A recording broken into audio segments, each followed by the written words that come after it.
As we heard a little earlier, Israel says they've now hit 2,000 sites in their military operations in southern Lebanon. These are the live pictures over Beirut, and we've seen more strikes on Lebanon's capital through the course of today. Overnight, those huge blasts quite close to the airport, with reports that Israel was going after Hezbollah's new leader. And of course, there were strikes in Beirut yesterday, and the Israeli military saying they are still assessing the damage from a strike against Hezbollah's intelligence headquarters overnight. So all of those, some of the latest lines as we see the pictures live from Beirut. Well, one of the 2,000 strikes the Israelis was talking about was a major road out of Lebanon that was hit overnight, which the Israeli military says was being used to transport weapons for Hezbollah. Well, BBC Verify has been looking at the footage and the importance of that route to thousands of people fleeing the fighting. Richard Irvine Brown has more. Videos have emerged which show damage following a strike near the Lebanon-Syria border crossing. You can see here the damage spans the width of the road, rendering it impassable for vehicles. Now, this is a key route between Beirut and Damascus. Here's what it looks like on Google Earth, zooming in right down into that ravine, almost at the level of the road.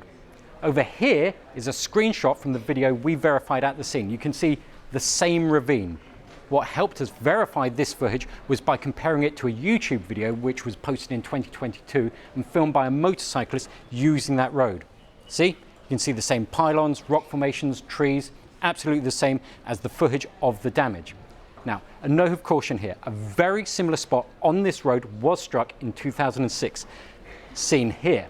So, to confirm that the footage was new, the team took stills from the video and searched for previous images online using those. We also made sure the damage we're seeing today is different to that which we saw in 2006. We then cross-checked the location with tools able to visualize what the terrain looks like and confirm that the damage happened here about 700 meters from the checkpoint and 5 kilometers from the border itself. So, today, the Israeli military confirmed they had struck the Masna border as part of a wider operation against smuggling weapons into Lebanon. But what's the knock-on effect of all this? Again, it's a major route to Damascus for those trying to get out of Lebanon. The region between the two countries is so mountainous, the next closest border crossing by road is almost 100 kilometers away, far into the north. So this video, which was taken on Friday, hours after the strike, shows people, families on foot heading for Syria and trying to get around the damage to the road. Let me show you this chart from the UN's Refugee Agency, which has been charting the movement of people. Since the 23rd of September, they say 185,000 people have crossed into Syria, and about 4 of every 5 of them have been using the Masna crossing located down here. That's the main route for those fleeing Lebanon since the resurgence of Israel's conflict with Hezbollah. And the Refugee Agency says today's strike, what we've laid out here, is of extreme concern to them. BBC Verify looking at just one of those strikes. Let's speak live on the programme to Rula Amin, who's the Director of the Middle East and North Africa Bureau at the United Nations High Commissioner for Refugees. Welcome here to the programme. How much of a problem on a humanitarian side is a strike like that in terms of for people trying to get out and for aid trying to get in? It's a major problem. This is the major entry point to Syria that most Lebanese and Syrians who had fled the bombings have been using. So we have seen over the past 10 days, thousands and thousands of Lebanese and Syrians crossing this point. Today, the airstrike, which has hit in a no man's land between Syria and Lebanon, between the two border posts, has actually halted all kind of traffic. But people were so desperate to flee the bombings that we saw so many families with their children, with their belongings, walking on foot around the damage, trying to get to Syria, hoping for a safe spot and a protection for their children. Many of them arrived very exhausted, traumatized, and they had walked or drove for hours until they were able to reach the border. Tell me more about the numbers of displaced you're dealing with, just how critical the situation currently is. It's a tragic humanitarian situation because according to the Lebanese government, more than almost 1 million people were forced to flee their homes in Lebanon. Now, most of those have fled to areas inside Lebanon, so it's mostly an internal displacement. But with Israel expanding the areas it's targeting, that means the areas that people feel safe to run to are shrinking. And so we have been seeing more and more people fleeing to Syria, trying to protect their families.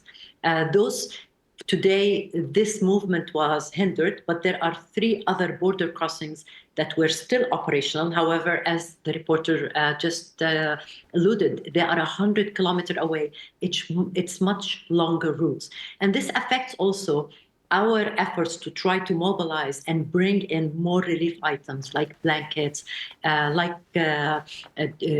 food items, and so on. So the trucks who usually bring these items in, now the drivers feel unsafe to cross. So we had to offload yesterday. Today, the road was completely blocked. So the trucks have to go to much longer routes in order to reach into Lebanon. And it's not just the trucks, isn't it? Yesterday, the World Health Organization was saying that flights, because so many have been cancelled in that region, they couldn't get medical teams and aid into the region. That must be affecting you as well. So tell me, in terms of getting enough supplies in, given the numbers that you're talking about, do you have enough aid there on the ground? And give me a thought also about the dangers to your team as well, with all of this going on all around them. You hit on so many critical points, so I'll try to be brief to address it all. But basically, the needs are growing by the day with more people fleeing. And so our current resources on the ground, my colleagues are on the ground providing all kinds of relief items, blankets, repairing shelters, even giving cash assistance. But that's not enough, because it's a lot of people that are being displaced. And we are trying to bring in these more supplies, also anticipating another escalation that could even shut the borders. So now we have delays, we have disruptions to bring in these relief items. The volatile security situation meant some of the flights were grounded yesterday, some of them were able to fly in today, but we are hearing every day of more challenges to bring this aid in. But it's critical, because these people are leaving their houses. They don't take anything with them. They need water, they need food, they need medical care. And most of all, they are civilians that need to be protected according to international law. And this is our most strongest appeal. We need the parties to respect international law, to spare civilians, and to ensure that humanitarian workers, like my colleagues who are on the ground in Lebanon, are safe, and that their safety is guaranteed so that they continue to reach all those people in need. The best solution is for this conflict to stop now, today, before tomorrow, because every day it goes, more lives are lost, more displacement, and more hardship. The worst scenario, though, is that this may be the start of an elongated campaign. That must alarm you. It's very alarming. We really fear, concerned, we dread a further escalation. The escalation that is happening now is so devastating that it's really hard to imagine what will it look like if further escalation is what is to come. And so we are appealing for all countries who have influence over the warring parties to put pressure in order to stop this today. The Lebanese have been going through a very dire socioeconomic crisis even before this conflict started. They have no resources to be able to manage this kind of situation. The shelters that the government has established, almost 900 shelters, they can't cope. So many people are sleeping in the open air in Lebanon. Their children are sleeping in the open air. They need all kinds of support. And if we don't have all these guarantees, it's going to be really hard to provide it, and they should not be left on their own. Rula, Amin, sorry to cut across you, but we are out of time. But thank you for your time. Rula, Amin from UNHCR talking to us live here on the programme. We're grateful for your time.